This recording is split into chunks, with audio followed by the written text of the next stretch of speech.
Bem-vindos! Na aula de hoje nós vamos falar então sobre formalidade e também sobre um fenômeno linguístico na língua espanhola que é o voceu ou boceo em espanhol. Então nós temos aqui na lateral os objetivos que nós vamos tratar, falar um pouco de formalidade e por fim o boceo, que está relacionado também com usos formais e informais da língua. Vamos lá, então, como objetivos. A aula de hoje aí vai ter como objetivos estabelecidos identificar e reconhecer as marcas de formalidade e informalidade na expressão verbal.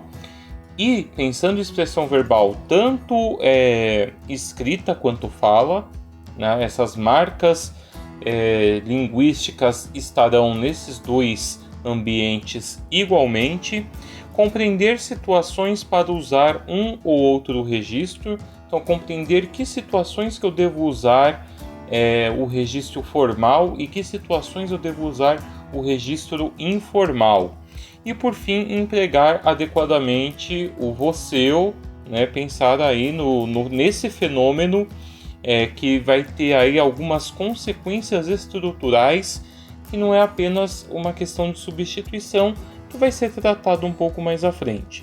Mas a ideia é também saber usar de forma adequada quando for necessário.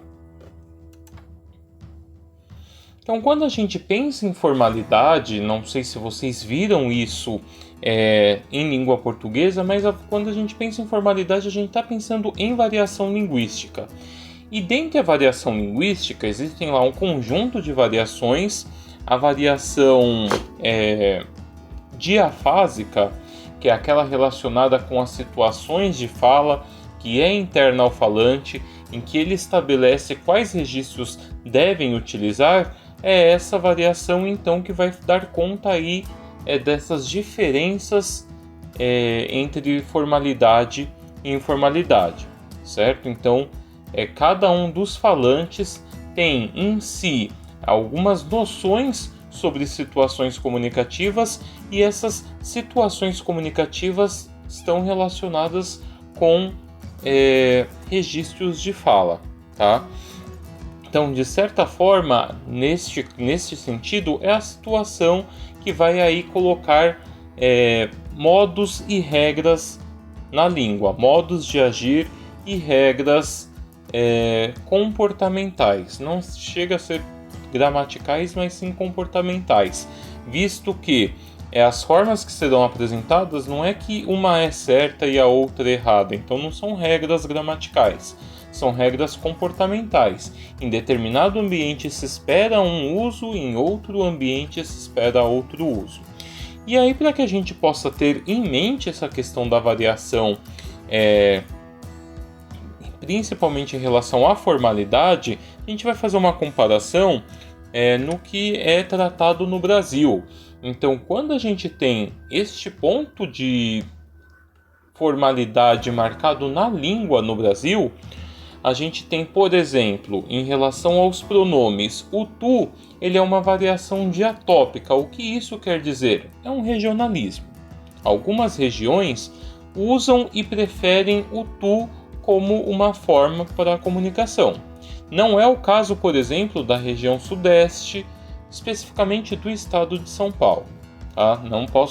Não podemos generalizar região sudeste, já que no Rio de Janeiro eles têm aí o uso do tu em algumas regiões de um modo mais como gíria. O pronome vós, este pronome aqui, ele já é considerado um arcaísmo. O que isso quer dizer? Ele existe nos registros de textos escritos, ele persiste por conta da circulação de alguns textos até os dias de hoje, por exemplo, a Bíblia, mas ele não é utilizado em situações comunicativas pelos falantes de português. Então, o português do Brasil, o vós, ele já não é mais utilizado. Português de Portugal, não tenho essa informação, mas acredito que esteja aí na mesma no mesmo caminho, embora o tu ainda seja mais forte. E o vós está diminuindo com as gerações, mas ainda existe no português de Portugal.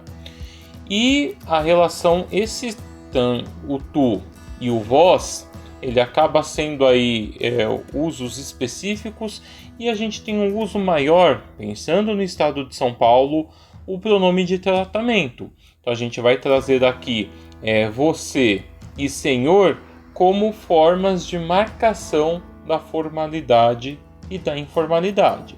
Então eu trato por você pessoas em qual eu tenho aí uma certa intimidade, uma certa proximidade. Já o senhor eu vou utilizar para indicar aí um certo respeito, um certo distanciamento em relação àquela pessoa. Então quem que eu vou chamar de senhor? Pensando em formação profissional, superiores hierarquicamente a mim, né? Supervisor, chefe, qualquer coisa, qualquer função que esteja acima da minha função. Algumas pessoas têm esse tratamento ainda dentro da família, chamadas pessoas mais velhas de senhor. Então pai, mãe, avós e avós, tios e tias são tratados como senhor.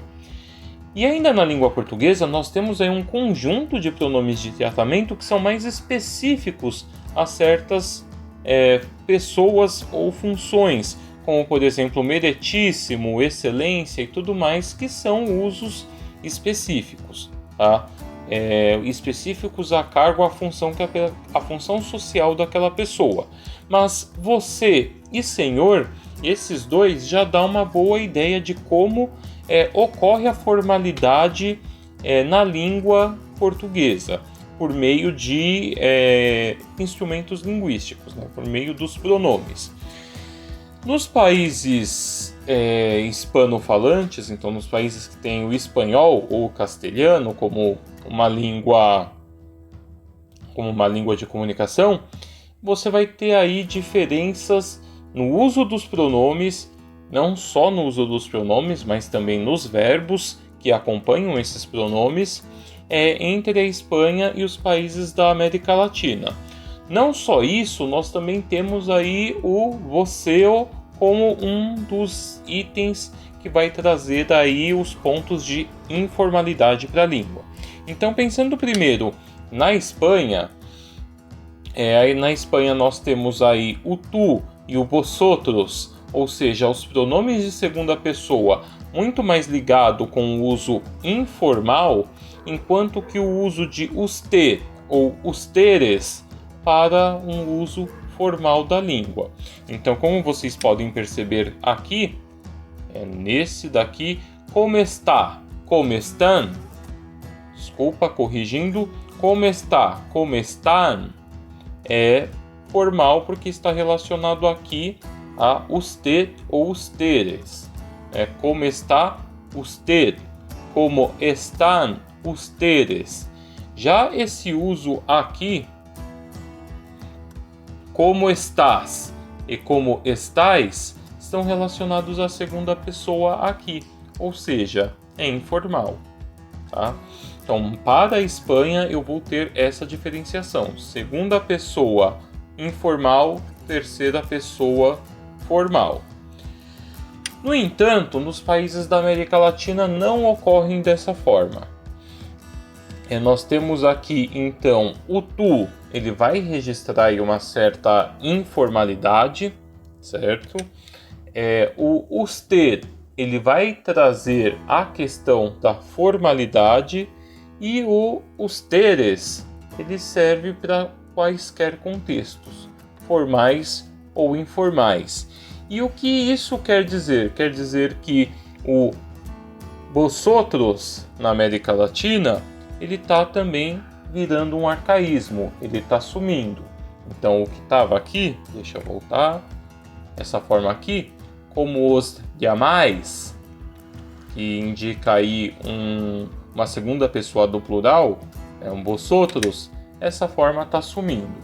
Então nós temos o como te llamas, informal, como se llama ou como se llama usted, formal, e o como se llaman, isso tanto faz, Tá? Então, a oposição vai acontecer, aqui arrumando, nesses dois, no tu e no ter. Já que o plural, os teres, ele serve para qualquer ambiente. E enquanto ao voceu, como funciona o voceu? Então, alguns países da América Latina, principalmente regiões do Uruguai e da Argentina, eles vão trocar o pronome tu pelo pronome vos. E por isso o nome voceu. E aí quando você troca o pronome, não é uma simples troca de usar um pelo outro, mas você tem aí toda uma troca do sistema de conjugação, que acaba sendo bem previsível, bem regular, e é o que a gente vai ver aí como isso ocorre. O uso do voceu, então, por estar relacionado a países da América Latina, por ser substituição do tu, então e também está relacionado a uma informalidade. Tratar alguém como vos indica uma certa proximidade, diferente de tratar alguém como usted, que aí é algo mais formal. E como então que ocorre essa conjugação? Então o que nós temos que fazer? Nós vamos manter a raiz e a vogal temática. Então, só para fazer aqui uma breve revisão de morfologia, tanto do português quanto do espanhol, a estrutura do verbo vai ser muito parecida. Nós temos o que como raiz? Raiz do verbo é a parte de significação, a vogal temática é a classificação da conjugação e o final é a desinência. Então, num verbo nessa forma aqui, traz mais para cá, essa forma aqui, que a gente chama de infinitivo, o R é a marcação do infinitivo, ou seja, o que vem antes. O A, ele é a vogal temática, o resto é raiz. Então nós vamos ter uma marcação mais ou menos assim. Isso daqui é a raiz, o A, a vogal temática, o R, a desinência. Então eu vou manter somente raiz e vogal temática, certo? Além disso, eu acrescento um acento na vogal temática. E após acrescentar o acento, o R que tem no final do verbo vai virar um S. Então nós temos aqui a forma da conjugação, hablas. E também essa conjugação vai ter aí uma interferência na pronúncia, né? Para a segunda, a forma escrita são muito parecidas, na segunda pessoa com tu ou com vos, mas a pronúncia diferencia. Tu hablas, vos hablas. E aí essa diferença é o que vai ser retratado aí em alguns países da América Latina, certo? Que vai ter uma diferença não só no uso do pronome, mas também na conjugação do verbo, porque eu mudo aqui a pronúncia do verbo. Tu hablas, vos hablas. E, ainda assim, em relação à própria questão da formalidade, como nós sabemos o espanhol, como nós sabemos, ainda não comentamos isso tão a fundo ou não foi tão bem incutido, mas como nós temos que no espanhol o uso do pronome ele é muito mais facultativo, ou seja, não se usa tanto o pronome assim, as pistas de formalidade e informalidade vai estar na estrutura do verbo. Então vamos voltar aqui a algumas telas só para ficar um pouco mais visível. Nessa tela aqui fica bem mais claro a questão do uso dos verbos, já que eu não tenho pronomes em nenhuma dessas duas formas, como está ou como estás, e então eu preciso recorrer à conjugação do verbo para saber que este daqui é terceira pessoa e este é segunda pessoa, e que dependendo do contexto, um vai ser formal e o outro vai ser informal, certo? Então nós finalizamos essa sequência de aulas que vai tratar aí da formalidade, da informalidade e também do fenômeno do voceu para expressão em língua espanhola. Até mais!